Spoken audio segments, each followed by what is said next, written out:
Jai Ma Sarde students, welcome to my channel Riddhi Tutorial Classes.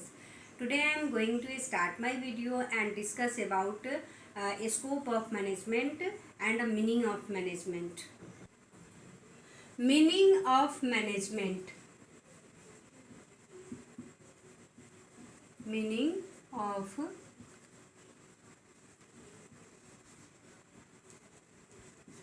Management. ऐसे तो हम previous chapter में meaning of management पढ़ चुके हैं, लेकिन थोड़ा सा रिन्यूअल ज़रूरी होता है, इसलिए मैं आज फिर बता रही हूँ कि मैनेजमेंट का मीनिंग क्या होता है। प्रबंध का अर्थ, ठीक है, तो इसको ध्यान से सुनेंगे कि प्रबंध का अर्थ क्या होता है। तो प्रबंध का सबसे पहला अर्थ क्या होता है कि प्रबंध दूसरे से काम कराने की कला है। प्रबंध का आशय उपक्रम में कार्यरत व्यक्तियों को इस प्रकार नियोजित, नियंत्रित एवं समन्वित करने से है ताकि न्यूनतम लागत पर आसानी से अधिकतम लाभ प्राप्त किया जा सके। और इसका एक और अर्थ है, उसको लिख देते हैं। Meaning of management. Management is the process of conducting a set of function, planning, organizing, staffing, directing, controlling to get the work done in a efficient and effective manner. इसका मतलब क्या होता है कि प्रबंध वह प्रक्रिया है जिसमें काम को कुशल एवं प्रभावी ढंग से करने के लिए कार्यों के समूह, नियोजन, संगठन, नियुक्तिकरण, निर्देशन व नियंत्रण को संपन्न किया जाता है। तो ये हुआ प्रबंध का अर्थ। अब आते हैं प्रबंध के क्षेत्र पर।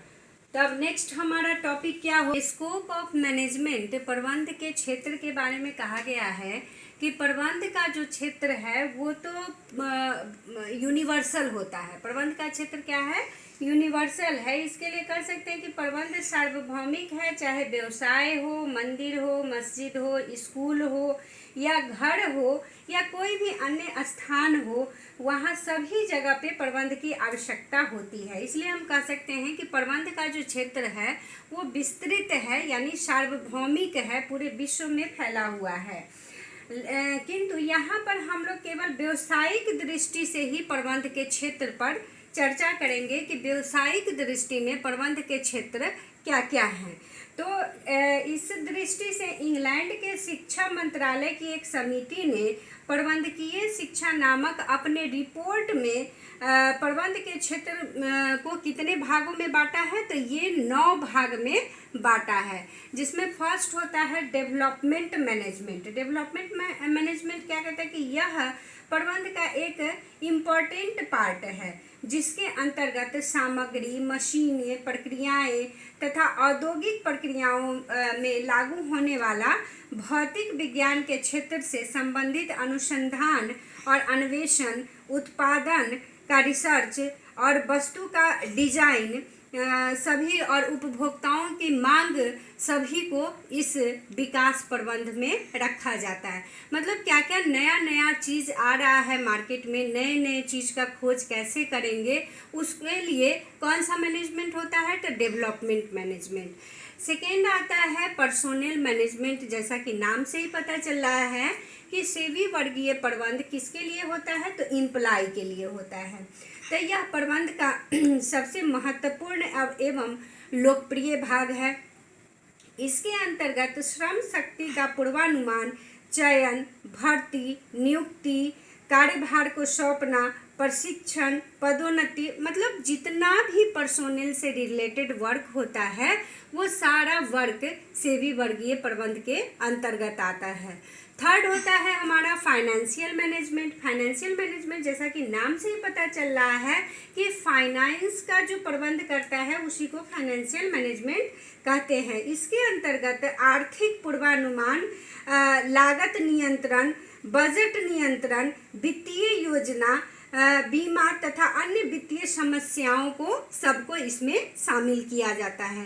तो इसलिए ये फाइनेंशियल मैनेजमेंट हो गया। फोर्थ आता है हमारा प्रोडक्शन मैनेजमेंट। प्रोडक्शन, जहाँ नाम से ही पता चल रहा है कि प्रोडक्शन का मतलब है कि उत्पादन से रिलेटेड जो भी प्रबंध होता है वो प्रोडक्शन मैनेजमेंट में आ जाता है। तो यह कहता है कि यह प्रबंध का एक महत्वपूर्ण भाग है जिसे भारतीय विश्वविद्यालयों में एक स्वतंत्र विषय के रूप में पढ़ाया जाता है। इसके अंतर्गत उत्पादन, नियोजन एवं नियंत्रण आदि का वर्क होता है।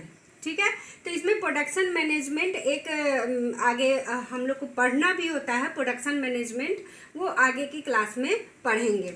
5 में आता है डिस्ट्रीब्यूशन मैनेजमेंट, मतलब वितरण प्रबंध। डिस्ट्रीब्यूशन का मतलब होता है marketing. It is related to marketing management. ठीक है, तो इसमें कहता है क्या इसके अंतर्गत वस्तु विपणन, विपणी, अनुसंधान, मूल्य निर्धारण, विपणन की जोखिमें एवं उनके रोकथाम, विज्ञापन आदि सबको इसमें सम्मिलित किया जाता है। तो वितरण में क्या मतलब सेलिंग और सेलिंग से रिलेटेड जितने भी वर्क होते हैं उसको डिस्ट्रीब्यूशन मैनेजमेंट में रखा जाता है। नेक्स्ट आता है हमारा ट्रांसपोर्ट मैनेजमेंट, मतलब परिवहन प्रबंध। परिवहन प्रबंध क्या कहता है कि परिवहन भी प्रबंध का एक महत्वपूर्ण वर्ग है। इसके अंतर्गत माल को यहाँ से वहाँ भेजना, संग्रहालय की व्यवस्था, वेयरहाउसिंग की व्यवस्था और परिवहन के सभी साधनों जैसे सड़क, रेल, वायु, जल आदि सबको इसी में शामिल किया जाता है। मतलब माल को हम जल मार्ग से भी भेज सकते हैं, सड़क मार्ग से भी भेज सकते हैं, वायु मार्ग से भी भेज सकते हैं। तो उसकी व्यवस्था कौन करता है? तो परिवहन मैनेजमेंट में, ट्रांसपोर्ट मैनेजमेंट में होता है। नेक्स्ट हमारा होता है परचेजिंग मैनेजमेंट, क्रय प्रबंध। जैसा कि नाम से ही पता चल रहा है कि क्रय प्रबंध मीन्स जितने भी संस्था में क्रय होंगे, परचेजिंग होंगे, उसको इसमें रखा जाता है। तो इसके अंतर्गत विभिन्न प्रकार की वस्तुओं के सप्लायर से टेंडर मांगना, आदेश देना, क्रय करना, कॉन्ट्रैक्ट करना, सामग्री को रखना, सामग्री को नियंत्रण आदि को भी इसी में सम्मिलित किया जाता है। तो इसमें ये सब वर्क हो जाता है। नेक्स्ट आता है हमारा मेंटेनेंस मैनेजमेंट। अब मेंटेनेंस की ज़रूरत किसके लिए होती है? तो जितना भी फिजिकल रिसोर्सेज है उसके लिए मेंटेनेंस की ज़रूरत होती है।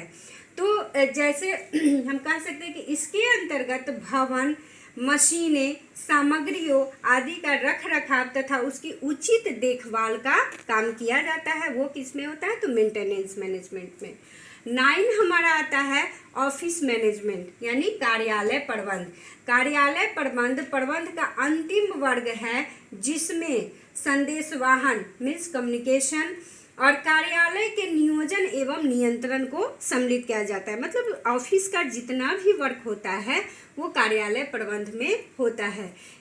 इतना विभाग जो प्रबंध का क्षेत्र है वो इतना है। तो व्यावसायिक रूप से इस तरह हम इसको जान सकते हैं। ठीक है, तो ये इस तरह से हमारा स्कोप ऑफ मैनेजमेंट आज समाप्त हो रहा है। अब इसके आगे फिर हम मैनेजमेंट के बारे में और पढ़ेंगे अगले क्लास में। तो आज के लिए thanks for watching my video. Bye bye.